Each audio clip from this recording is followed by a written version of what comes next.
Réflexion sur le sort des Noirs dans nos colonies ******** Réflexion sur le sort des Noirs dans nos colonies. Sic vos noms vobis. 1789 Avertissement. La conservation des colonies à sucre est généralement regardée comme un si grand intérêt politique, que tout ce qui peut donner quelques jours sur la question agitée tant en Angleterre qu'en France, sur ce sujet doit être présenté au public. On le doit surtout à la nation assemblée pour discuter et régler tous les objets d'administration, parmi lesquels celui des colonies sera sans doute compris. Après avoir longtemps vécu dans les colonies de diverses nations européennes, après avoir étudié le caractère des nègres, examiné les diverses manières de les régir et leurs effets, après avoir lu ce qui a été écrit pour le maintien et pour l'abolition de l'esclavage, je crois devoir à la patrie le tribut de mes réflexions. Ce n'est pas que je me flatte d'ajouter à ce que d'excellents écrivains ont donné depuis peu sur cette matière intéressante, mais instruit par eux, et profitant de leur lumière, j'exposerai dans ce court mémoire le désir et la possibilité de concilier dans la culture des colonies la morale avec la politique, d'allier sous la zone torride l'industrie au bonheur. J'apaiserai peut-être en même temps les alarmes des colons, lorsqu'ils entendent déclamer contre l'esclavage des nègres, ce qui, par l'institution malheureuse des colonies, semble être une attaque directe faite à leur propriété. C'est une tâche en apparence difficile à remplir, mais cette difficulté s'aplanit par le caractère de notre nation, c'est elle qui jusqu'à présent a mis plus d'humanité, disons, si on le veut, moins d'inhumanité, dans la régie des esclaves, outre la prévoyance de quelques-unes des dispositions établies par nos lois pour modérer l'esclavage des Noirs. Les François feront par sentiment et par une impulsion naturelle, ce que la force du raisonnement fera faire aux autres. S'il y a ici quelques moyens de faciliter cette tâche, on aura bien mérité de l'humanité, on aura bien mérité de la nation, et particulièrement des colons, en montrant qu'il est possible dans les colonies de s'enrichir des productions de la terre sans faire frémir l'humanité, et qu'avec une âme bienfaisante on peut être sans remords propriétaire d'habitation. Réflexion sur le sort des Noirs dans nos colonies. La question de l'esclavage des Noirs, qui occupe depuis quelque temps les esprits, ne peut laisser le gouvernement dans l'indifférence. Cette question sérieusement agitée en Angleterre, ne peut manquer de l'être dans l'Assemblée nationale, puisqu'elle a admis dans son sein les députés de Saint-Domingue. Les nègres n'ignorent pas, ou du moins ils ne pourront ignorer longtemps, les discussions qui ont lieu sur leur sort, quand on pourrait les leur cacher, ce qui sera peut-être encore pire. Croit-on qu'il ait jamais ignoré leurs droits, et que la voix de la nature se soit endormie chez eux au gré de leurs possesseurs? Quelque stupides que leurs détracteurs les représentent, ils se sont montrés capables d'une très grande énergie. Ils ont, à la Jamaïque et dans la Guyane hollandoise, l'exemple d'un nombre d'hommes de leur race, qui par leur courage se sont procuré la liberté malgré leurs maîtres qui l'ont forcé de traiter avec eux de leur existence indépendante. Plusieurs de nos nègres, dans les colonies où fréquentent les Américains, sont à portée d'entendre parler des lois nouvelles qui ont eu lieu dans les États-Unis, pour l'abolition de l'esclavage et de la traite des Noirs. On doit craindre les plus fâcheux événements, si on ne s'occupe pas sérieusement de l'amélioration du sort de cette espèce d'homme, si précieuse à l'État par les riches productions que ses travaux lui procurent, et en même temps si peu protégé et si maltraité. On aura bien tort de s'endormir dans une imprudente sécurité. Pour soutenir l'esclavage, on met en avant l'antique usage des colonies, l'impossibilité prétendue de les cultiver sans Noirs et sans esclaves, la raison d'État qui veut que l'on ait des denrées coloniales. On s'appuie du bonheur des nègres dans leur état actuel, bien préférable, dit-on, au sort de nos paysans. On donne comme inhérence au caractère des Noirs la paresse, la fourberie, et toutes les mauvaises qualités que leur trouvent des maîtres durs et égoïstes qui ne voient en eux que les instruments passifs de leur fortune, mais ces mauvaises qualités et ces vices sont, ou relatifs à l'opinion et aux préjugés sur leur état, ou occasionnés par la manière dont on les traite, commun à tous les hommes et dans toutes les sociétés, ces vices s'évanouissent, ou du moins s'affaiblissent considérablement, sous un régime humain et raisonnable, même parmi les esclaves, c'est ce qu'une expérience suivie et attentive a bien démontré. Les partisans de l'esclavage ne peuvent d'ailleurs faire entrer pour rien dans leurs divers raisonnements, la cause de l'humanité, ni la justice, ni le droit naturel, imprescriptible pour tous les hommes, indépendamment de leur couleur et des circonstances plus ou moins favorisées de leur naissance. Il nous faut des colonies, on ne peut les cultiver sans esclaves, donc il est nécessaire de faire la traite, et d'avoir des esclaves, voilà à quoi se réduiront toujours leurs arguments. D'un autre côté, les personnes qui plaident pour l'abolition de l'esclavage, inspirées par la raison, la justice, la bienfaisance, et tout ce que l'humanité offre de motifs plus purs et plus respectables, peuvent aller trop loin, et prêtent ainsi à la critique de leurs adversaires intéressés, soit par excès de zèle, soit faute de connaître suffisamment la localité et la circonstance des colonies, soit encore faute de respecter la raison politique des États, qu'il est devenu impossible de ne pas ménager, à cause des cris d'un nombre de gens dont la fortune dépend des cultures actuelles de nos colonies, ils ont prêté encore à la critique des colons, en n'apercevant pas bien tous les moyens d'opérer la révolution qu'ils désirent. De là, il résulte une majorité immense dans les débats de cette question, en faveur des partisans de l'esclavage, dont l'opinion est accréditée par un long usage, et par une espèce de loi généralement établie dans toutes les colonies européennes. Dans toutes ces discussions, les colons, qui sont presque tout pour le maintien de l'esclavage, mettent beaucoup de chaleur et d'acharnement à soutenir une cause qui leur semble personnelle, les autres, qui sont un petit nombre de personnes n'ayant pour la plupart aucun intérêt dans les colonies, montrent le plus grand zèle pour le soulagement de l'humanité souffrante. Quel que soit l'effet de ces débats, à quelque époque que cet effet soit retardé, il ne peut qu'en résulter un traitement plus humain pour les Noirs. On voit déjà qu'il ne reste plus aucune autre excuse aux possesseurs d'esclaves, qui plaident pour le maintien de l'esclavage, que de citer la manière tempérante et heureuse dont leurs nègres sont traités, ou de convenir qu'il est à propos d'améliorer leur sort.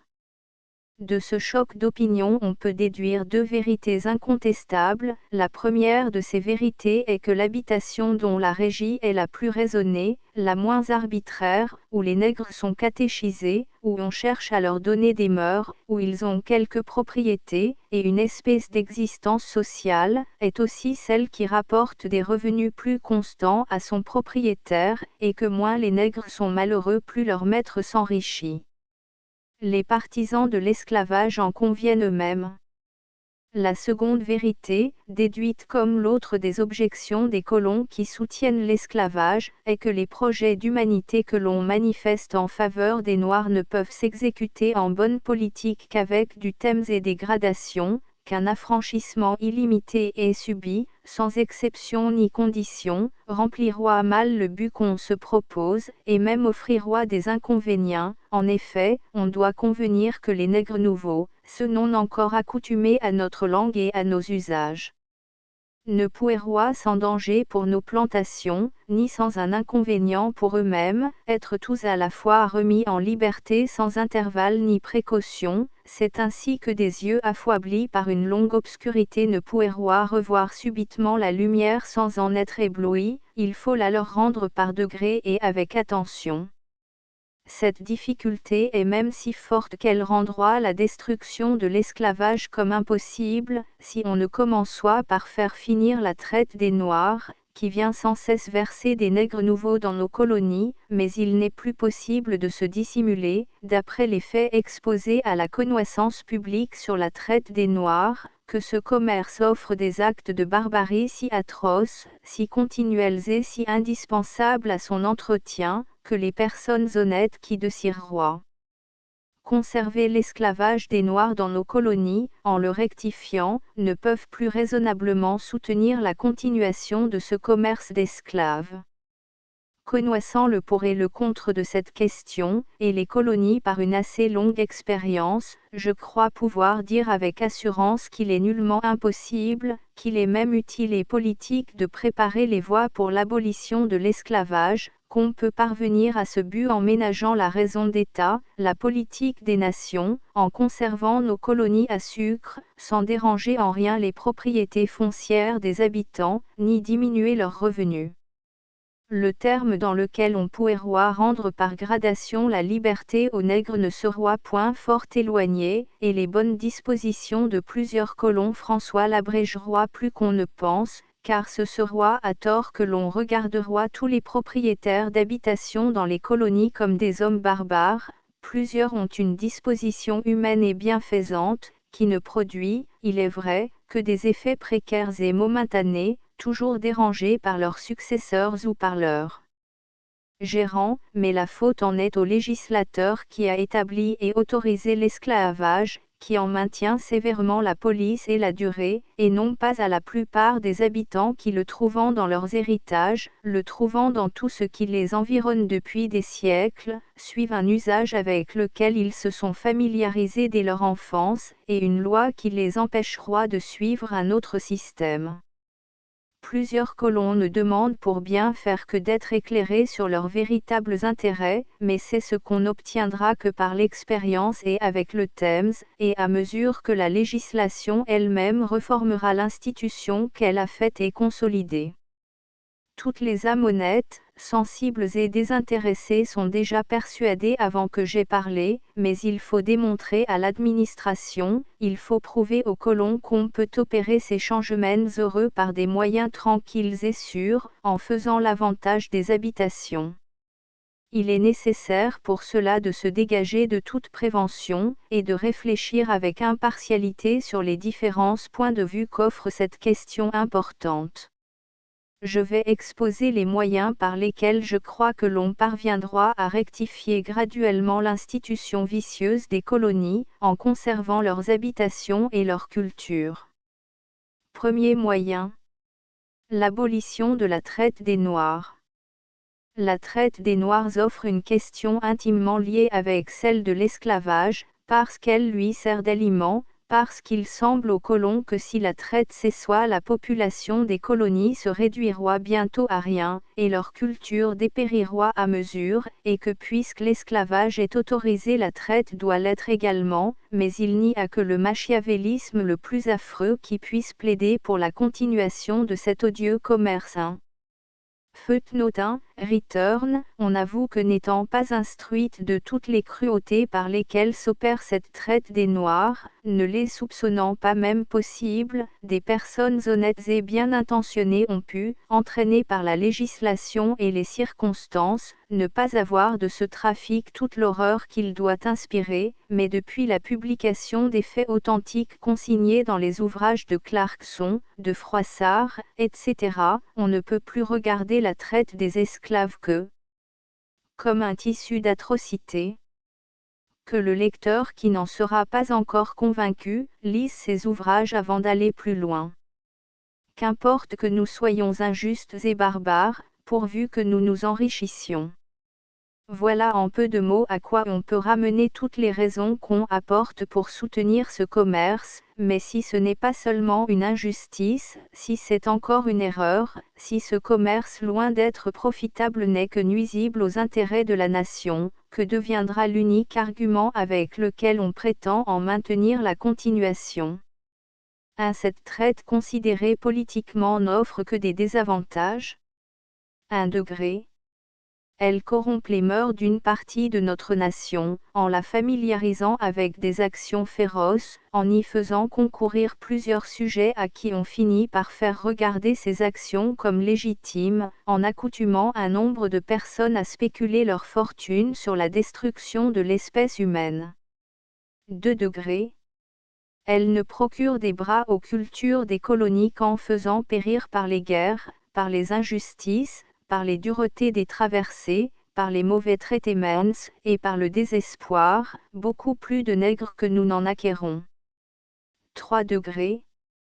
Ce commerce est plus nuisible que profitable à ces armateurs, ce qui s'explique en disant que si on voit quelques voyages lucratifs, le plus grand nombre n'offre que des pertes, et ces pertes seront bien plus apparentes si elles n'étaient souvent compensées par des profits accessoires, sur les marchandises d'Europe, sur les achats de poudre d'or, d'ivoire, etc., sur les achats et frais de denrées coloniales en retour. 4 degrés. Ce commerce est ruineux à l'État par les primes et encouragements pécuniaires très exorbitants que le gouvernement a cru nécessaire de donner à ses spéculateurs, primes dont la dépense s'élèvera au moins à 4 millions par an, si elles obtenaient complètement leur effet de ciré, nouvelle preuve que ce commerce est plus onéreux que profitable. 5 degrés. La traite des Noirs est nuisible à la marine et à la navigation par la perte qui en résulte d'un grand nombre de matelots, puisqu'il est démontré qu'il périt 10 ou 12 fois plus de matelots à proportion dans les voyages de cette espèce, que dans les autres navigations, perte presque uniquement occasionnée par le mauvais air, la mauvaise nourriture et les autres circonstances distractives qui existent nécessairement dans les vaisseaux négriers. 6 degrés. Ce commerce est encore d'une mauvaise politique, parce qu'il nous fait délaisser plusieurs branches de spéculations intéressantes sur divers produits de l'Afrique, qu'il s'oppose à nous faire connaître l'intérieur et les ressources de ce continent, même la plus petite partie de ces côtes que nous ne connaissons que sous un rapport infâme, que ce commerce d'esclaves nous fait ainsi dédaigner et ignorer une des vastes parties du monde, et la plus à notre portée. 7 degrés. La traite des esclaves est une honte à l'humanité, une tâche à notre nation, une contradiction ouverte avec nos principes et notre Constitution. Il est remarquable que la loi abusive de commerce qui a autorisé l'esclavage dans nos colonies n'a permis de traiter des Noirs que depuis tel cap jusqu'à tel autre dans la côte d'Afrique, que ce qui est permis dans tel parage et dans telle latitude, redevient un crime dans un autre canton, que le gouvernement a puni sévèrement des capitaines qui s'étaient permis de prendre des Noirs à cheveux longs, des teints moins basanés, dans d'autres lieux que ceux ordinaires de la traite. Quel droit avoir de plus sur les uns que sur les autres? Il est bien remarquable encore que, par une de ces contradictions trop communes dans l'esprit humain, les Hollandois ont un mépris singulier pour une espèce d'hommes qui en Hollande recrutent et engagent des Blancs pour leur colonie, les appelant vendeurs d'âmes, et on ne s'est pas aperçu qu'ils eussent jamais témoigné une opinion fâcheuse des Egens de la traite des Noirs. Il n'est que trop prouvé que c'est les Européens qui ont presque partout excité et encouragé le commerce des esclaves. On a su de Monsieur Poivre, cet administrateur humain né éclairé, qu'au commencement de ce siècle, ce commerce et toutes les horreurs qui en sont les compagnes nécessaires ont été introduits pour la première fois dans l'île de Madagascar, et que l'esclavage était absolument inconnu des naturels du pays avant la fréquentation des Européens. Point 2. La suppression de la traite des Noirs ne fera aucun tort aux propriétaires d'habitations dans les colonies. 1 degré. Il est connu qu'un nombre d'habitants se ruinent et rendent leur libération et liquidation impossible par les pertes qu'ils font de nègres nouveaux. 2 degrés. Les colons perdant ce moyen de recruter leurs ateliers, soigneront davantage cette population, elle s'accroîtra par un régime plus humain et plus attentif, on le fait par l'expérience de plusieurs habitations qui ont maintenu, augmenté même leur population par le seul effet d'un traitement plus raisonnable sans avoir recours à des achats de nouveaux esclaves. Il est reconnu que le régime trop dur de l'esclavage, où l'insouciance et le mépris de l'humanité qui l'accompagnent si souvent, causent une perte constante à la population des nègres dans toutes les colonies prises en masse, et dans chacune en particulier, même là où l'esclavage est plus modéré par la loi, tandis que ceux des habitants qui ont mis l'attention convenable à encourager et conserver la population de leurs esclaves et à modérer autant qu'il est en eux la loi de l'esclavage, l'ont vu s'augmenter ou au moins se soutenir au même nombre. On en cite un qui a doublé le nombre de ses esclaves en 14 ans par sa propre population. 3 degrés. si l'État économisait par an 4 millions de livres, de primes et encouragements qu'il donne ou propose aujourd'hui à la traite des Noirs pour la porter à toute l'étendue nécessaire au remplacement des pertes d'esclaves, et au maintien des colonies sous le régime de l'esclavage, les colons de leur côté épargneraient en masse 20 ou 25 millions qu'ils dépensent annuellement en achat de nègres nouveaux. 4 degrés. Les mœurs des colons, et de toute la partie de la nation qui a des rapports avec eux, ainsi que les mœurs des nègres de nos colonies, gagneraient très sensiblement à ce changement. 5 degrés. Les travaux des habitations, leur population, et les colonies en général s'amélioreraient à toutes sortes d'égards, n'étant plus composées que de nègres créoles. 6 degrés. Les colonies seraient plus en sûreté, et mieux policées, elles deviendroient d'un entretien moins coûteux par une forte diminution, sinon la suppression totale, des dépenses de police, de justice, de détachement, de la caisse des nègres suppliciés ou tués en marronnage, des frais de géole, etc. Il est donc certain que la traite des nègres est une barbarie qu'une nation policée ne peut raisonnablement continuer, il est prouvé qu'elle nuit à beaucoup d'égards, et que sa suppression, bien loin d'être contraire aux colonies, y amènera à un meilleur ordre de choses, et plus de prospérité. Ces vérités semblent être établies en Angleterre où cet objet est traité publiquement avec toute la force du raisonnement et la générosité qui caractérisent les hommes choisis de cette nation. Mais l'intérêt et une politique mal entendue viennent leur opposer diverses objections, dont une seule a besoin d'être combattue un moment. En supposant que la France et l'Angleterre abandonnassent ensemble le commerce des esclaves, les autres nations de l'Europe le continueraient à notre détriment. Les Espagnols qui ont ouvert leurs ports de l'Amérique méridionale aux étrangers pour les engager à y porter des esclaves, profiteraient de notre abandon pour peupler leurs colonies. Les Américains y ont déjà porté plusieurs cargaisons de nègres. Sans admettre pour cela cette triste politique qui veut toujours ne fonder notre prospérité que sur le dépérissement de nos voisins, on peut répondre à cette objection, que si c'est bien fait d'abolir la traite, si ce parti nous est avantageux, les autres nous imiteront, ou ils auront tort de ne pas le faire. Que les Espagnols plus qu'aucune autre nation, sont dans le cas de perdre à cette mauvaise politique de peupler les colonies de nègres nouveaux, tandis qu'ils négligeraient et opprimeraient cette immense population d'indigènes dont ils pourraient tirer un parti avantageux par la douceur et la modération, et par une sage administration, qu'il est très raisonnable de penser que le parti pris à la fois par l'Angleterre et par la France, de cesser la traite des esclaves en Afrique, et d'établir dans ces contrées d'autres moyens de commerce, causera dans les idées de ces peuples une révolution qui rendra plus difficile, ou même fera cesser la traite des esclaves. N'avons-nous pas déjà vu un marabout, souverain religieux de ces contrées, interdire dans ces États, par esprit de morale et de religion, le commerce des esclaves, en grévèrent le passage à travers ces terres par de forts droits et péages. La raison peut être longtemps offusquée, mais quand elle commence à se faire jour, ses progrès sont rapides. Deuxième moyen. Affranchissement des esclaves domestiques et autres des bourgs et villes. Puisque la politique et l'intérêt ne peuvent soutenir la nécessité d'avoir des esclaves qu'en prétendant qu'ils sont indispensables aux grandes cultures des colonies, et à la fabrication du sucre entre autres, on ne peut pas dire avec le moindre fondement que des esclaves soient nécessaires dans les villes et bourgs, au service domestique, au travail des boutiques et des magasins, à assister les ouvriers et entrepreneurs. Quel abus au contraire, qu'un matelot parvenu, qu'un simple ouvrier, dès qu'ils peuvent épargner 1000 à 1200 livres, soit à l'instant habile à posséder un autre homme ou femme en toute propriété, à les traiter avec dédain, à s'en faire servir arbitrairement, à les accabler de coups au moindre caprice, à les louer à d'autres pour en faire à leur gré.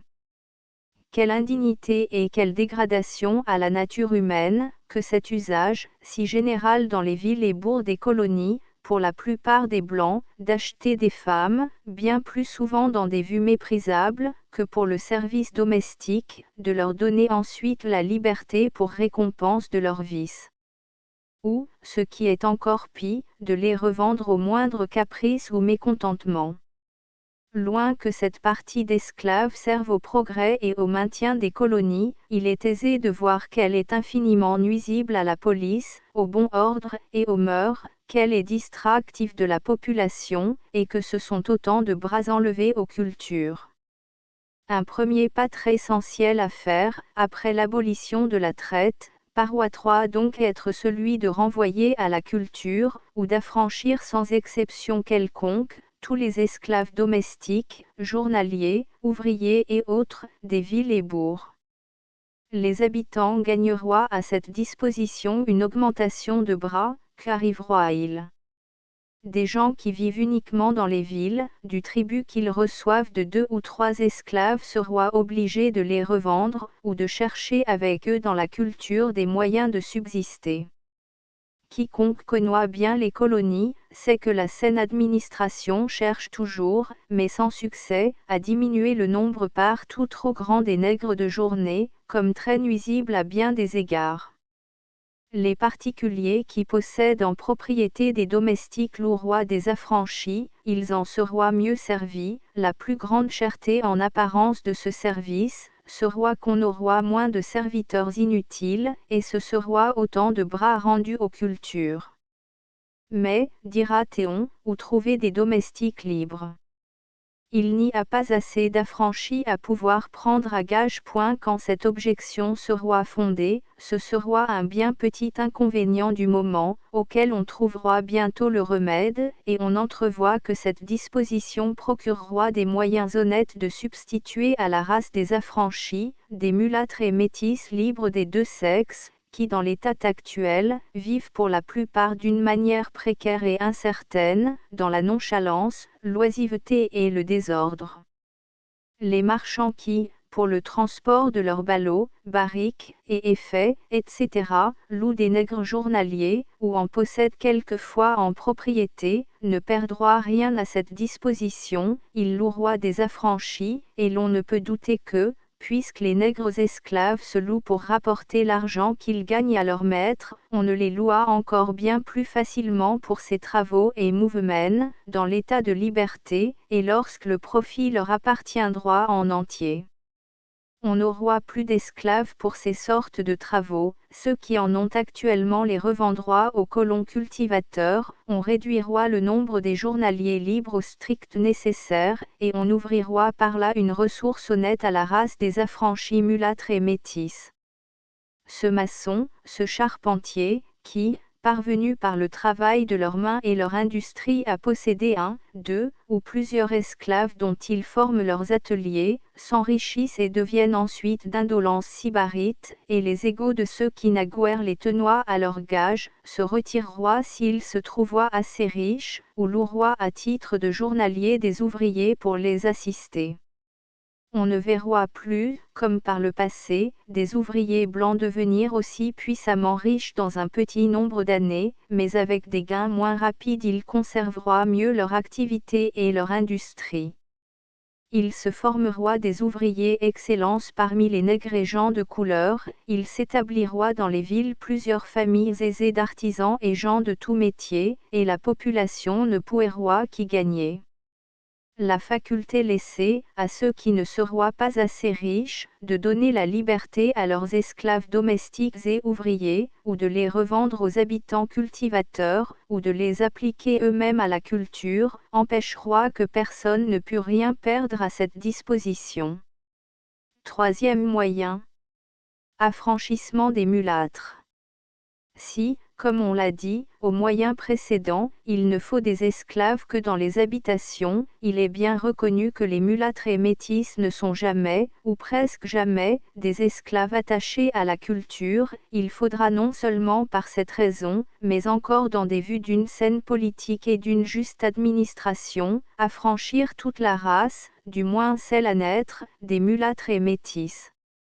Une des causes qui s'oppose essentiellement à l'accroissement de la population des Noirs dans nos colonies, c'est le libertinage effréné d'où naît cette race bâtarde et vicieuse, déclarée esclave par cet axiome, pars-tu ceux qui turent ventrem. C'est bien encore ici que la législation des colonies offre une de ces incohérences si nécessairement résultantes de leur institution, car le législateur n'ayant eu intention de vouer à l'esclavage que la race noire à cheveux crépus, celle qui sort directement de la côte d'Afrique, a déclaré libres les nègres à cheveux longs et autres indiens, il a affranchi tous les mulâtres sans mêlés provenant de races indiennes, il aurait dû, en suivant les mêmes principes, reconnaîtrait comme libres les mulâtres proprement dits qui sont démontrés physiquement être issus d'un père libre, quoique la mère soit esclave. Il arrive, par les dispositions actuelles de cette loi, que l'enfant bâtard d'une femme indienne avec un nègre esclave est déclaré libre, tandis que celui d'un blanc avec une négresse est toujours esclave, lorsque sa mère l'est. Il convient de faire cesser cette contradiction, en le faisant on changera la manière d'être toujours vicieuse des mulâtres et métisses dans leur état actuel, car cette caste, qui joint presque généralement au vice de son origine l'insolence et la paresse occasionnée par une sotte vanité qu'ils tirent de leur issue d'un blanc, est partout peu propre à remplir les devoirs ordinaires des esclaves, et surtout aux travaux d'habitation, étant mêlés avec les noirs. Les inconvénients de leur institution, leur manque d'éducation, de principes et de mœurs, leur abrutissement et leur libertinage presque sans exception, font que bien rarement on y trouve des sujets utiles, même lorsqu'ils sont parvenus à l'état de liberté. En déclarant libres les mulâtres à naître à l'avenir, le législateur préviendra par là en grande partie, le libertinage dont on se plaint, tout habitant propriétaire d'esclaves, évitera par tous les moyens en son pouvoir que ces femmes esclaves aient fréquentation avec des blancs, dans la crainte de voir naître des enfants qui ne devront plus lui appartenir, il cherchera à encourager les mariages entre noirs et à augmenter et favoriser sa propre population.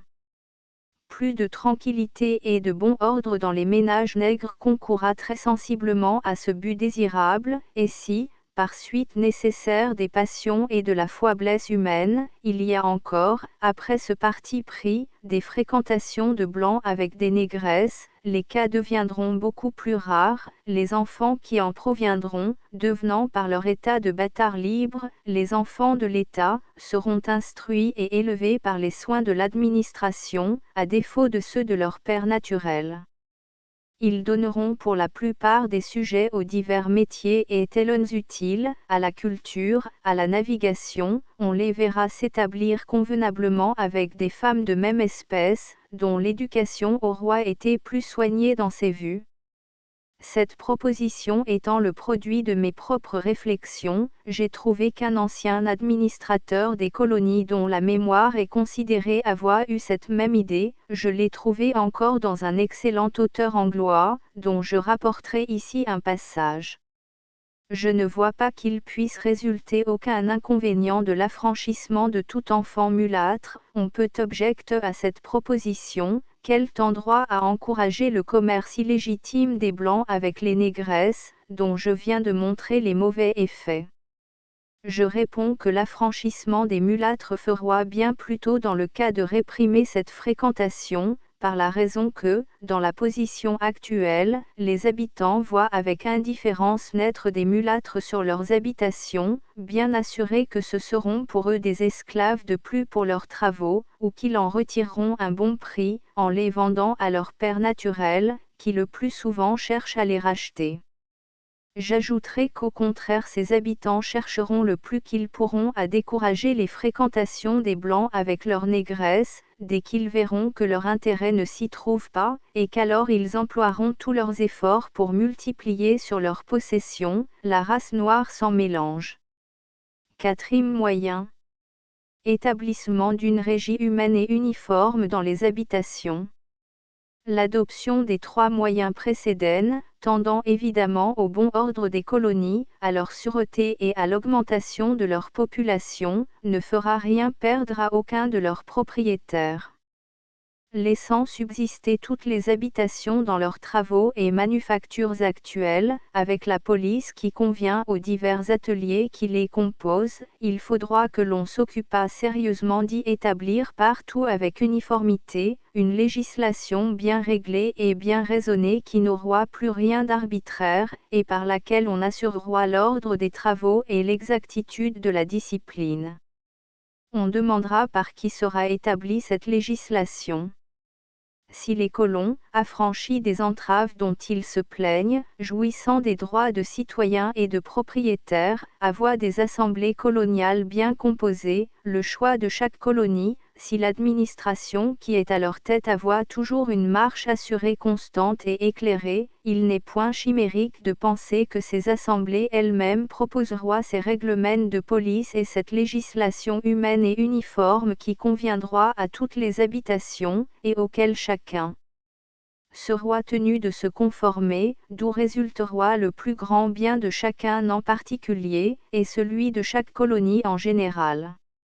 Avant nous, les Anglois ont agité ces projets de règlement dans leurs colonies. Dès l'année dernière, un de leurs respectables habitants a dit à la Jamaïque sur ce sujet, ces paroles mémorables: « Nous avons le pouvoir d'augmenter le bonheur de 250 000 hommes dont le travail nous procure notre subsistance journalière, nous avons la faculté de former pour ainsi dire une nouvelle création. Quel objet plus noble pourra jamais échauffer notre zèle, et l'inclination naturelle qui nous porte vers la bienfaisance ? En considérant même les choses relativement à notre intérêt personnel, il est bien certain que l'homme humain est encore le meilleur politique. Ainsi, en cédant à l'impulsion de notre cœur, nous ajouterons à la prospérité de nos possessions, l'approbation des hommes, et les bénédictions du ciel. » C'est aussi l'année dernière que les habitants de la Grenade ont établi dans leur assemblée coloniale des règlements de police intérieure et une législation en faveur des esclaves, avec ce préambule bien sage de leur acte du 4 novembre 1788. Que la nécessité de l'importation des nègres cessera du moment où ils seront traités avec humanité, où ils ne seront plus accablés par les travaux excessifs, et où on aura égard aux lois de la nature dans l'union des sexes. Comme les lois qui ont été jusqu'à présent promulguées pour la protection des esclaves ont été trouvées insuffisantes, et comme l'humanité, ainsi que l'intérêt de la colonie, exigent de rendre l'esclavage supportable, autant qu'il sera possible, afin de contribuer à la population des nègres, seul moyen de supprimer avec le Thames la nécessité de leur importation des côtes d'Afrique. Et vu qu'on ne saura atteindre un but aussi désirable qu'en fixant des bornes raisonnables au pouvoir des maîtres et des personnes chargées de surveiller les esclaves, soit en les obligeant à leur fournir le logement, la nourriture et le vêtement d'une manière convenable, soit en leur procurant la connaissance et l'instruction de la religion chrétienne, en s'occupant essentiellement de la perfection des mœurs, en les engageant à contracter des mariages légitimes, et en les y protégeant, et en respectant les droits de cet État, pour les raisons ci-dessus spécifiées, etc. Sans donner le détail des règlements, qui sont la suite de cet acte colonial, ni exposer ici de ce qu'on pourrait faire de mieux à cet égard, en cherchant avec raison et humanité l'exécution des vues exprimées ci-dessus, il suffit de montrer par ces deux exemples, que les colons ont senti encore législatif que l'intérêt des habitants exigeait une pareille législation, que cette législation était nécessaire pour maintenir et accroître la population, et pour supprimer par là l'importation des Noirs de la côte d'Afrique, aussi pour le plus grand avantage des habitants. La législation ou police de l'habitation ainsi arrêtée et écrite, sera lue et publiée parmi les ateliers, et renouvelée de thèmes en thèmes. Il y sera pourvu avec certitude à la nourriture des nègres, substantielle et en nature, au moins suivant le vœu du Code noir qui n'est presque nulle part bien suivi, à leur habillement, à leur logement, on assure au roi la propriété de leurs jardins, volailles et basse-cour, on pourvoit roi à leur traitement en maladie, au soulagement des vieillards et infirmes, aux soins nécessaires aux femmes enceintes, aux nourrices et aux enfants, au maintien des bonnes mœurs, à l'instruction de la jeunesse, au bon ordre dans les familles, etc. En même thème, l'ordre, la police et les heures des travaux y seront fixées, de même que la subordination, les fautes légères seront punies, après que le coupable au roi été entendu, en présence des plus sages et des anciens de l'habitation, mais par d'autres moyens que le fouet de poste dont on ne peut se dissimuler la barbarie. Les crimes seront renvoyés aux juges ordinaires, et punis par la loi. Il y aura aussi des récompenses pour les actions vertueuses et distinguées.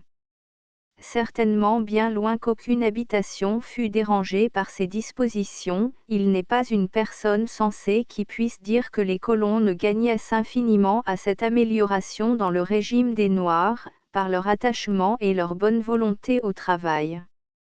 Ce parti pris est consolidé, on ajoutera ici qu'il conviendra de changer dès lors la dénomination d'esclave et d'esclavage, ce sera en vain qu'on aura réformé la chose, elle paroîtra toujours odieuse, elle tendra à le redevenir, si on laisse subsister un nom réprouvé.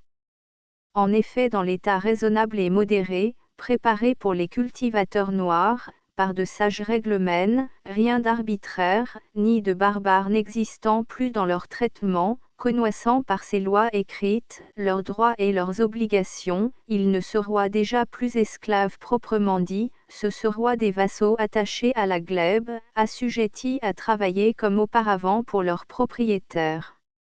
Cinquième moyen. Gratification d'un dixième des produits.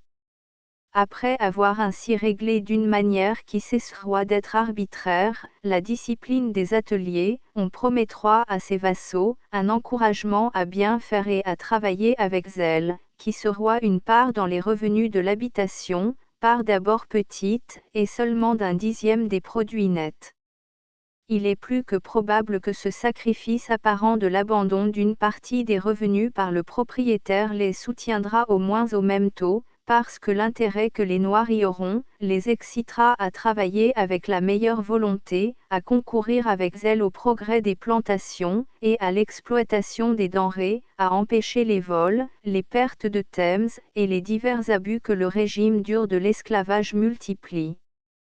Quel être tant soit peu dégagé des préjugés qui aveuglent la plupart des colons, pourra croire que les habitations en particulier et les colonies en général, puissent obtenir un degré de prospérité proportionné au nombre de leur population, jusqu'à ce que leurs cultivateurs, intéressés aux produits de leurs propres travaux et à l'augmentation des récoltes, y portent un zèle qu'il sera absurde d'attendre d'une sorte de troupeau gouverné à coups de fouet, et dont le seul espoir consiste en quelques heures de repos, et à éviter les châtiments.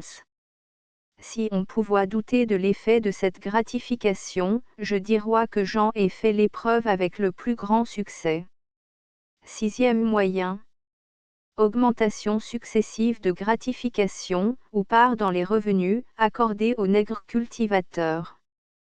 Quand on aura vu, par l'expérience d'une année ou deux, que l'atelier se sera bien comporté sous ce nouveau plan de conduite, que ce dixième des produits donnés aux Noirs en gratification aura obtenu l'effet qu'on s'en était promis, que les habitations n'en auront pas dépéri, bien au contraire, on augmentera cette gratification que l'on portera l'année suivante à un neuvième des produits nets, pour éprouver encore si par ce sacrifice les revenus se soutiendront au même taux pour le propriétaire. Comme on ne doute pas de l'effet, on assure ici que cette gratification ou part dans les revenus accordés aux nègres pourra être augmentée d'année en année, et portée successivement à un huitième, à un septième, à un sixième, à un cinquième, à un quart et enfin à un tiers des revenus nets, et que ce sera sans que le propriétaire lui-même éprouve une diminution. Ce tiers accordé aux vassaux ne fera qu'assurer davantage ses propres revenus, et les exportations de la colonie augmenteront de ce tiers au moins qui sera mis de plus dans la masse du commerce. Le commerce d'importation augmentera en même proportion par les consommations que ce roi, les nègres jouissant alors d'une petite aisance, et cette population si mal traitée jusqu'à présent commencera à voir le bonheur à sa portée, et à aimer ses maîtres. Septième moyen. Nouveau code colonial. On juge que les diverses gradations indiquées dans les moyens précédemment donnés, pourront exiger un espace au moins de 9 ans. La 10e année, ou aussitôt que cette expérience aura été bien constatée, et que les bons effets de ce régime seront reconnus, on consolidera cet arrangement par une législation ou contrat qui réglera avec équité les droits des propriétaires et ceux des vassaux, par un nouveau code colonial substitué au code noir, loi de dureté et fondée sur un principe barbare qui ne peut plus subsister. Ce n'est pas ici le lieu de donner là-dessus un plus grand détail, il suffit que les âmes honnêtes, et il y en a sans doute parmi les colons, soient convaincus que ce qu'on leur propose n'est ni impossible, ni nuisible à leurs intérêts. Huitième moyen. Affranchissement successif et entier des familles de Noirs, et formation de propriétés particulières. Il est aisé de concevoir qu'en adoptant successivement les moyens qu'on vient d'exposer rapidement, aucune grande propriété ne sera dérangée, que la population augmentera sous un régime plus humain, que des familles créoles et anciennes des vassaux, se rachèteront de thèmes en thèmes de cette espèce de servitude de la glèbe, substituée dans les premiers thèmes à l'esclavage. Cet heureux changement se sera opéré sans causer de choc ni de commotion, ces vassaux se seront accoutumés petit à petit, et comme insensiblement, à une certaine aisance et à une existence meilleure fondée sur leur bonne conduite, leur activité et leur industrie. Il ne se sera fait aucune révolution trop subite dans leurs idées qui pût faire craindre aucun mauvais effet, puisque les premiers moyens ne sont que des grâces accordées conditionnellement et que le maître au roi toujours pu retirer, dans le cas où les nègres s'en fussent rendus indignes. Les familles qui de bon accord au roi fait sur leur profit les épargnes suffisantes pour se racheter, au roi par là fait preuve de leur capacité et de la bonne conduite dont ils seront capables dans l'état de liberté, elles se racheteront, soit par une somme une fois payée, soit par une redevance annuelle. Ces émigrations successives de vassaux affranchis, qui sortiront ainsi des grandes habitations pour former de petites propriétés par famille, seront amplement remplacées dans les habitations par l'accroissement immanquable de leur population. Les revenus de ces grands établissements augmenteront même à mesure de ces affranchissements par les censes ou redevances modérées dont le propriétaire conviendra avec eux, sanctionnées par la loi, ou par le remboursement d'argent. Ces familles affranchies établiront, sur les terrains que leur aura concédé le propriétaire, ou le gouvernement, des huttes, ou ménageries de gros et de menu bétail, des places à vivre, des plantations de coton, de café, de cacao, d'indigo, de tabac, ils exerceront des arts et métiers dans la colonie, etc., et on ne voit point impossible, quand ces affranchissements auront assez augmenté, qu'il s'établit de nouvelles sucreries par des associations faites entre eux. Il semble qu'un régime si évidemment prospère pour le colon et pour le cultivateur nègre, tendant à l'avancement des colonies, devra être saisi avec empressement par tous les colons. On a lieu de croire qu'il le sera en effet par quelques-uns, mais le plus grand nombre des personnes qui possèdent des biens dans les colonies n'est pas de cette trempe, et se laisse entraîner par une routine établie et un usage héréditaire. S'il n'y avoit dans les colonies que de grands propriétaires, que des gens raisonnables et humains pour posséder les esclaves et les diriger, le sort des Noirs étant partout semblable à celui qu'on cite par exception sur quelques habitations sagement conduites, il sera facile de persuader à ces personnes choisies de faire un pas de plus vers l'amélioration du sort de leurs cultivateurs, elles sentiront aisément que ce n'est pas tout faire que de les nourrir et de les soigner, que l'activité, le bon ordre et les revenus augmenteront infailliblement en les y intéressant. Ces personnes tenteront volontiers l'expérience que je viens d'indiquer, et je suis plus que persuadé que la tentative suffira pour obtenir une réussite complète. Mais les colonies sont en grande partie composées, quant à leur population blanche, de gens étrangers à la terre, qui y sont impatiemment, affectant même du dégoût pour ce séjour et le désir de le quitter, gens le plus souvent sans éducation, sans mœurs, sans instruction, tous sont habiles à posséder des esclaves, mais il s'en faut de beaucoup que tous aient les idées par lesquelles des hommes doivent être gouvernés, n'étant là qu'avec le projet de faire une fortune rapide et de s'en aller le plus tôt possible en jouir en Europe, tout ce qui peut accélérer leur fortune, ou y concourir, leur parois bon et légitime, et tout ce qui retarde ou empêche leur profit, leur semble un crime. Les esclaves sont leur principal, presque leur unique moyen de fortune. Prêts à les revendre, ils ne s'attachent jamais à eux, ni ne s'inquiètent d'autre chose que de tirer d'eux tout le travail possible.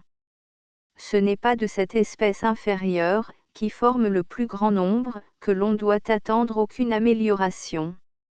On ne doit pas se dissimuler d'ailleurs que le préjugé généralement répandu dans les grandes colonies résistera longtemps à cette révolution, que l'intérêt particulier et mal raisonné du moment se trouvera sans cesse en opposition avec l'intérêt général et plus solide de l'avenir.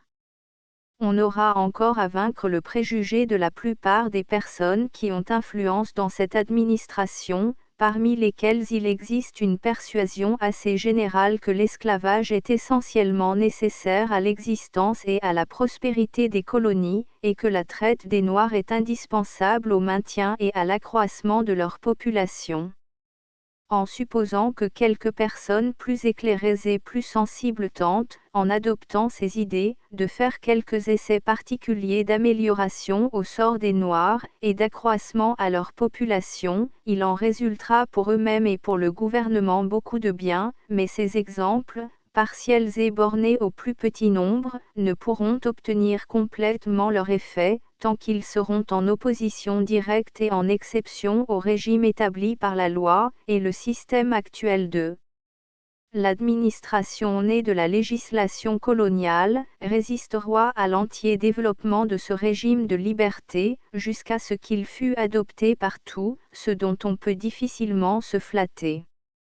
D'après toutes ces considérations, on pense qu'il sera beau et intéressant de voir les nations qui possèdent des îles à sucre, et surtout la France, l'Angleterre qui ont des terrains à leur disposition, lesquels n'ont pas encore été établis, faire de nouveaux établissements dans des contrées où l'esclavage n'a point encore été introduit, dans les vues de prouver aux colons qu'il est possible de faire du sucre et toutes les autres denrées coloniales, sans tenir les hommes sous le joug arbitraire de l'esclavage.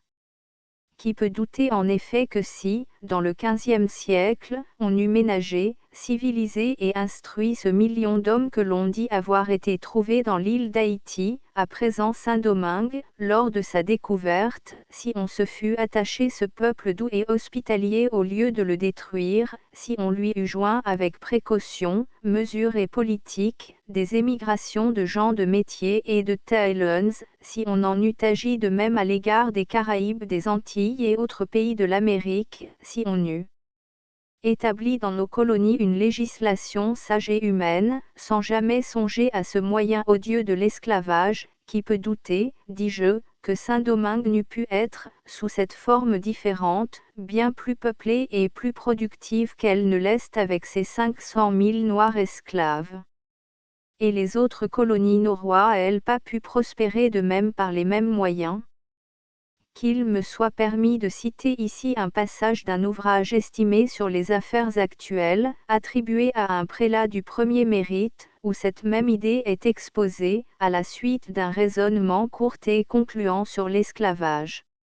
Dans nos possessions d'Amérique, on pourrait dès ce moment choisir quelque canton, ou une île, pour y établir des propriétés et des cultivateurs libres. Il ne faudra pas trop écouter les colons, car ils raisonnent sûrement comme raisonnaient nos ancêtres dans le Xe siècle.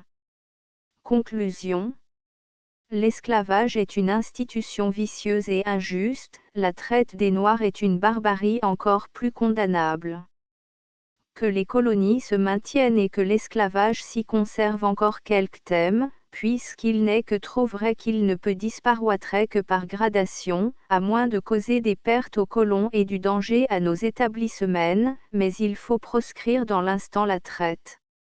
Il eût été possible aux fondateurs de nos colonies de les cultiver sans réduire leurs cultivateurs en esclavage. Ils surprirent une loi odieuse à la religion des souverains pour autoriser l'esclavage dans nos colonies, en donnant une fonction à la traite des esclaves qui est un tissu de brigandage. Nous jouissons de leur ouvrage, mais si nous voulons en jouir sans remords, améliorons le sort de ces victimes de la cupidité, et cessons désormais d'en augmenter le nombre. À mesure que les colons se prêteront à ces vues d'ordre d'humanité, en paroissant faire le plus noble des sacrifices, ils feront leur propre avantage, on verra résulter plus de prospérité aux colonies et au commerce national, on y éprouvera plus de tranquillité, plus de sûreté, une augmentation constante à la population de ces établissements, sans employer aucun moyen forcé, ni contraire à nos principes. Il ne faut pour s'en convaincre que se représenter cette vérité si reconnue, que la population croît sensiblement partout où se trouve le bonheur et les subsistances. Envoie à MM les députés de la nation. Oh! Vous, l'élite de la plus belle nation et de la plus généreuse, assemblée en présence de l'univers pour réparer les maux de l'humanité souffrante, pour soutenir le faible contre l'oppression du fort, pour faire jouir les pauvres du sacrifice des riches. Daignez vous occuper un instant du sort de 500 000 cultivateurs qui font partie des sujets de ce vaste empire, qui vous procurent par leurs travaux des denrées agréables et utiles, qui fournissent des moyens considérables au commerce et l'activité nationale, qui en donneront encore bien davantage, si leur industrie est encouragée et leur population soignée et ménagée. Ils vivent sous le gouvernement François, et cependant, par un abus injustifiable, ils sont soumis à une loi qui est en contradiction avec vos mœurs, votre religion, vos principes constitutionnels. Ils sont assujettis à un régime arbitraire duquel rien ne peut les délivrer que l'autorité souveraine qui les y a condamnés. Sans amis, sans défenseurs, sans magistrats d'eux, n'ont-ils pas quelque droit à votre protection ? Et n'est-il pas bien certain que le roi le plus humain et le mieux disposé à bien faire sanctionnera avec empressement ce que vous ferez en leur faveur? Croyez que nul objet n'est plus digne de vos glorieux travaux que la suppression de la traite des Noirs, et la résolution prise d'accent grave présent de préparer les voies à celle de l'esclavage, par tous les moyens graduels indiqués ici rapidement, ou tels autres, que la propre disposition des propriétaires fera éclore successivement, encouragée par l'autorité souveraine. Footnote 2, Return, on peut dire avec vérité que les nègres sont sans défenseur et sans magistrat, quoiqu'il y ait une forme de justice en leur faveur, puisque ces magistrats sont toujours à leur égard juges et partis, puisque, dans les cas très rares et qu'on évite le plus que l'on peut, où les barbaries des maîtres occasionnent des procédures en faveur des esclaves, le témoignage des esclaves est sans valeur, et les jugements sont toujours guidés par le préjugé qui veut que les blancs ne soient pas compromis, et par conséquent le blanc coupable est toujours ménagé. Fin.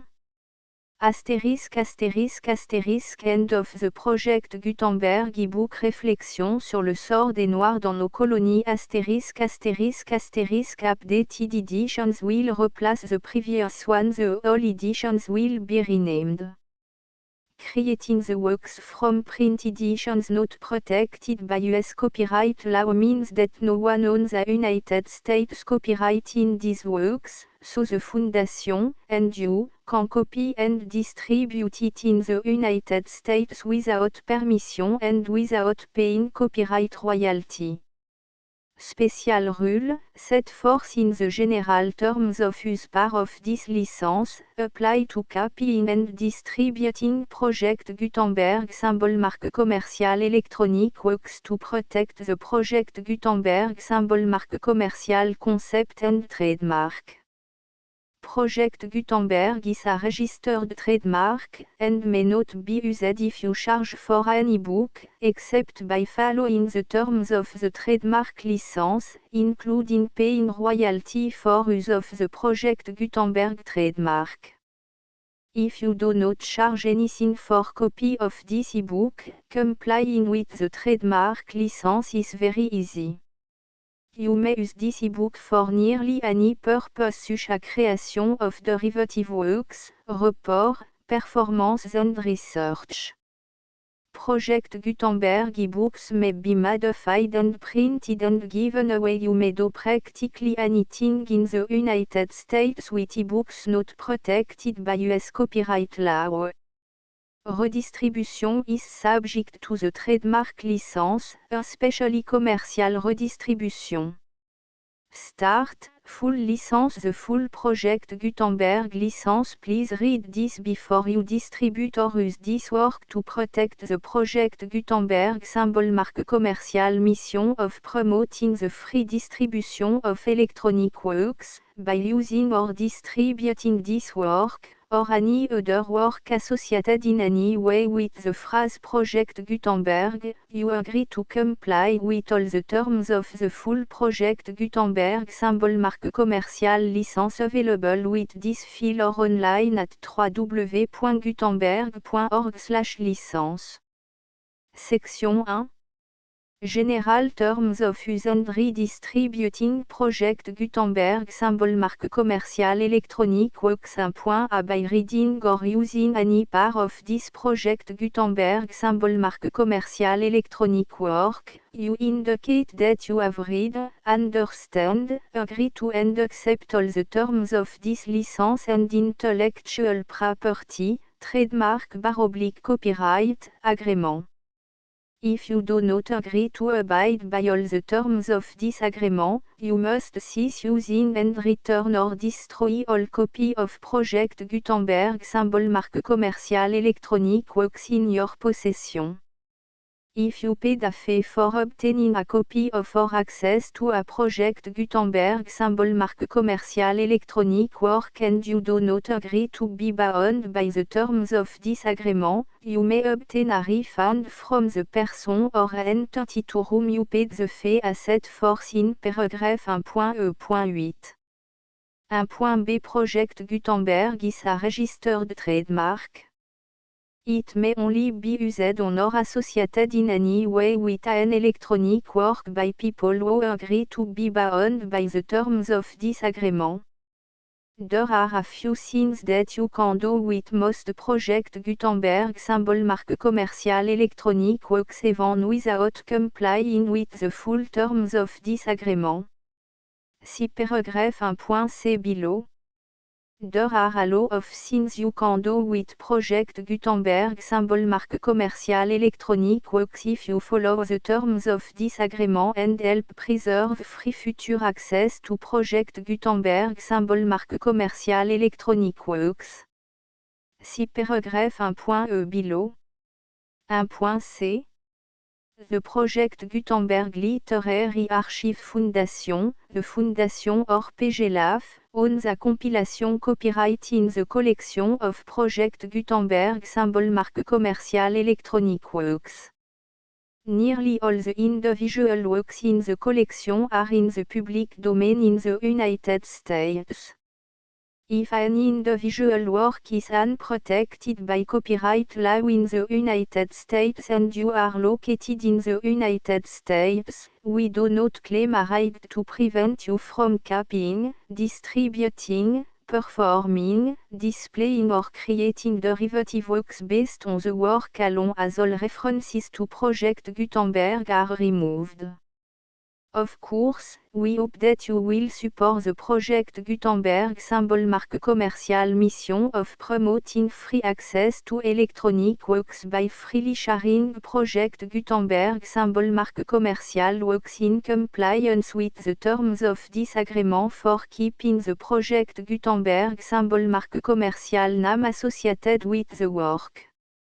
You can easily comply with the terms of this agreement by keeping this work in the same format with ITS attached full project Gutenberg symbol marque commerciale licence when you share it without charge with others. 1.d. The copyright laws of the place where you are located also govern what you can do with this work. Copyright laws in most countries are in a constant state of change. If you are outside the United States, check the laws of your country in addition to the terms of this agreement before downloading, copying, displaying, performing, distributing or creating derivative works based on this work or any other project Gutenberg symbol marque commercial work. The Foundation makes no representations concerning the copyright status of any work in any country other than the United States.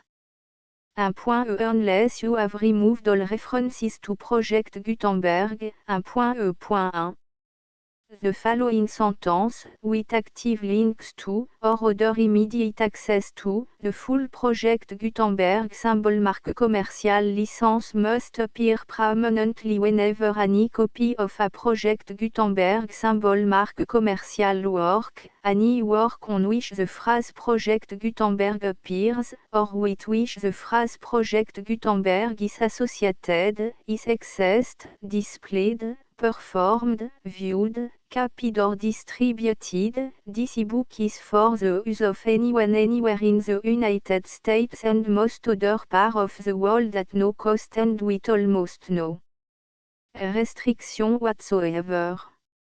You may copy it, give it away or reuse it under the terms of the Project Gutenberg license included with this ebook or online at www.gutenberg.org. If you are not located in the United States, you will have to check the laws of the country where you are located before using this ebook. 1.e.2 If an individual Project Gutenberg symbol marque commercial electronic work is derived from texts not protected by US copyright law, does not contain a notice indicating that it is posted with permission of the copyright holder, the work can be copied and distributed to anyone in the United States without paying any fees or charge. If you are redistributing or providing access to a work with the phrase Project Gutenberg associated with or appearing on the work, you must comply either with the requirements of paragraphs 1.e.1 through 1.e.7 or obtain permission for the use of the work and the Project Gutenberg symbol marque commercial trademark as set forth in paragraphs 1.e.8 or 1.e.9. 1.e.3 If an individual Project Gutenberg symbol marque commercial electronic work is posted with the permission of the copyright holder, your use and distribution must comply with both paragraphs 1.e.1 through 1.e.7 and any additional terms imposed by the copyright holder. Additional terms will be linked to the Project Gutenberg symbol marque commercial license for all works posted with the permission of the copyright holder found at the beginning of this work. 1.e.4 Do not unlink or detach or remove the full Project Gutenberg symbol marque commercial license terms from this work, or any file containing a part of this work or any other work associated with Project Gutenberg symbol marque commercial. 1.e.5 Do not copy, display, perform, distribute or redistribute this electronic work, or any part of this electronic work, without permanently displaying the sentence set forth in paragraph 1.e.1 with active links or immediate access to the full terms of the Project Gutenberg symbol marque commercial license. 1.e.6 You may convert to and distribute this work in any binary, compressed, marked up, non-proprietary or proprietary form, including any word processing or hypertext form. However, if you provide access to or distribute copy of a project Gutenberg symbol mark commercial work in a format other than plain vanilla ASCII or other format used in the official version posted on the official project Gutenberg symbol mark commercial website, www.gutenberg.org, you must, at no additional cost, fee or expense to the user, provide a copy, a means of exporting a copy, or a means of obtaining a copy upon request, of the work in its original plain vanilla ASCII or other form. Any alternate format must include the full project Gutenberg symbol mark commercial license as specified in paragraph 1.e.1. 1.e.7.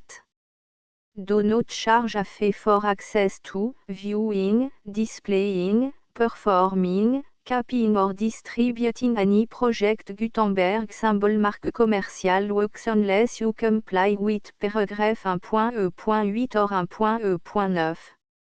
1.e.8. You may charge a reasonable fee for copy of or providing access to or distributing project Gutenberg symbol mark commercial electronic works provided that you pay a royalty fee of 20% of the gross profit you derive from the use of project Gutenberg symbol mark commercial works calculated using the method you already use to calculate your applicable tax. The fee is owed to the owner of the project Gutenberg symbol mark commercial trademark, BU et HAS agreed to donate royalty under this paragraph to the project Gutenberg Literary Archive Foundation. Royalty payment must be paid within 60 days following each date on which you prepare, or are legally required to prepare, your periodic tax returns. Royalty payment should be clearly marked assumptions to the project Gutenberg Literary Archive Foundation at the address specified in section 4, information about donation to the project Gutenberg Literary Archive Foundation. You provide a full refund of any money paid by a user who notifies you in writing, or by email, within 30 days of receipt that // does not agree to the terms of the full project Gutenberg symbol mark commercial license. You must require such a user to return or destroy all copy of the works possessed in a physical medium and discontinue all use of and all access to other copy of project Gutenberg symbol mark commercial works. You provide, in accordance with paragraph 1.f.3, a full refund of any money paid for a work or a replacement copy, if a defect in the electronic work is discovered and reported to you within 90 days of receipt of the work. You comply with all other terms of this agreement for free distribution of project Gutenberg symbol mark commercial works. 1.e.9. If you wish to charge a fee or distribute a project Gutenberg symbol mark commercial electronic work or group of works on different terms than are set forth in this agreement, you must obtain permission in writing from the project Gutenberg Literary Archive Foundation, the manager of the project Gutenberg symbol mark commercial trademark. Contact the Foundation as set forth in section 3 below. 1.f.1.f.1 Project Gutenberg volunteers and employees expend considerable effort to identify, do copyright research on, transcribe and proofread works not protected by US copyright law in creating the project Gutenberg symbol mark commercial collection. Despite these efforts, Project Gutenberg symbol mark commercial electronic works, and the medium on which they may be stored, may contain defects such as, but not limited to, incomplete, inaccurate or corrupt data, transcription errors, a copyright or other intellectual property infringement, a defective or damaged disk or other medium, a computer virus, or computer code that damage or cannot be read by your equipment. 1.f.2 Limited warranty, disclaimer of damage, except for the right of replacement or refund described in paragraph 1.f.3, the Project Gutenberg Literary Archive Foundation, the owner of the Project Gutenberg symbol mark commercial trademark, and any other party distributing a Project Gutenberg symbol mark commercial electronic work under this agreement, disclaim all liability to you for damages, costs and expenses, including legal fees. You agree that you have no remedy for negligence, strict liability, breach of warranty or breach of contract except those provided in paragraph 1.f.3. You agree that the Foundation, the trademark owner, and any distributor under this agreement will not be liable to you for actual, direct, indirect, consequential, punitive or incidental damages even if you give notice of the possibility of such damage. 1.f.3 Limited right of replacement or refund, if you discover a defect in this electronic work within 90 days of receiving it, you can receive a refund of the money, if any, you paid for it by sending a return explanation to the person you received the work from. If you received the work on a physical medium, you must return the medium with your return explanation. The person or entity that provided you with the defective work may elect to provide a replacement copy in lieu of a refund. If you received the work electronically, the person or entity providing it to you may choose to give you a second opportunity to receive the work electronically in lieu of a refund. If the second copy is also defective, you may demand a refund in writing without further opportunities to fix the problem. 1.f.4 Except for the limited right of replacement or refund set forth in paragraph 1.f.3, this work is provided to you as, with no other warranties of any kind, express or implied, including but not limited to warranties of merchantability or fitness for any purpose. 1.f.5 Some states do not allow disclaimers of certain implied warranties or the exclusion or limitation of certain type of damages. If any disclaimer or limitation set forth in this agreement violates the law of the state applicable to this agreement, the agreement shall be interpreted to make the maximum disclaimer or limitation permitted by the applicable state law. The invalidity or unenforceability of any provision of this agreement shall not void the remaining provision. 1.f.6 Indemnity, you agree to indemnify and hold the Foundation, the trademark owner, any agent or employee of the Foundation, anyone providing copy of Project Gutenberg symbol mark commercial electronic works in accordance with this agreement, and any volunteers associated with the production, promotion and distribution of Project Gutenberg symbol mark commercial electronic works, harmless from all liability, costs and expenses, including legal fees, that arise directly or indirectly from any of the following which you do or cause to occur. A. Distribution of this or any Project Gutenberg symbol mark commercial work. B. Alteration, modification, or addition or deletions to any Project Gutenberg symbol mark commercial work. And C. Any defect you cause. Section 2.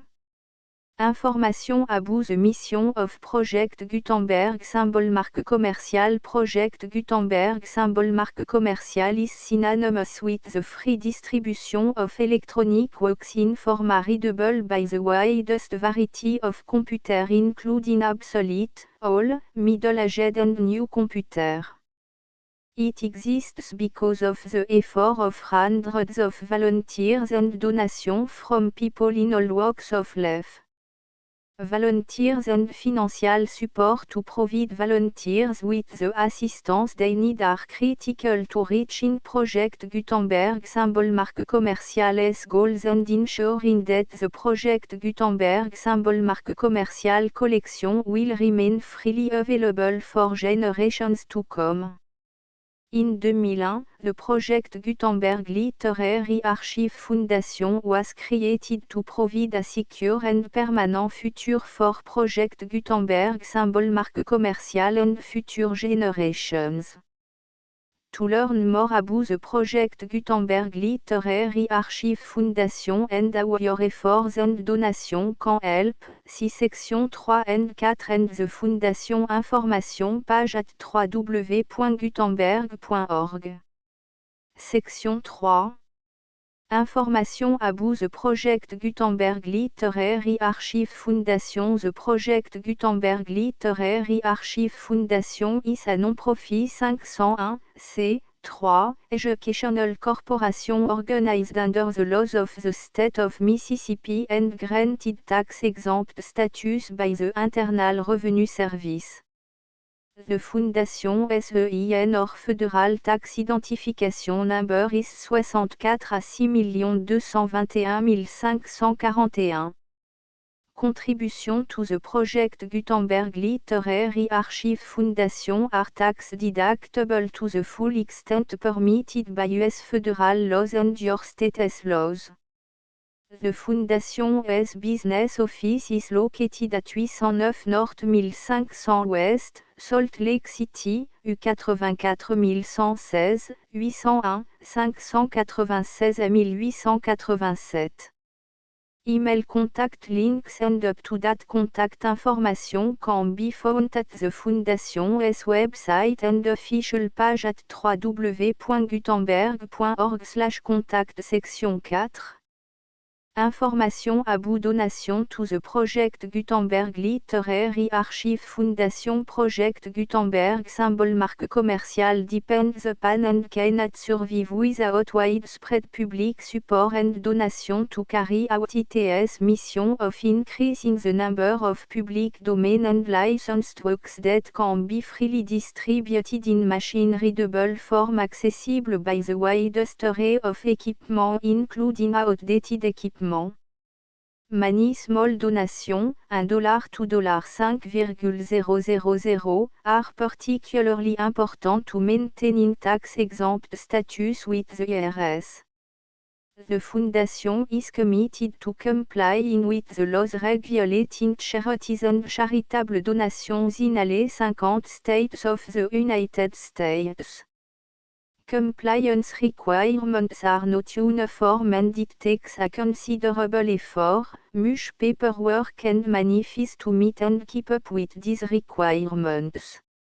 We do not solicit donations in locations where we have not received written confirmation of compliance.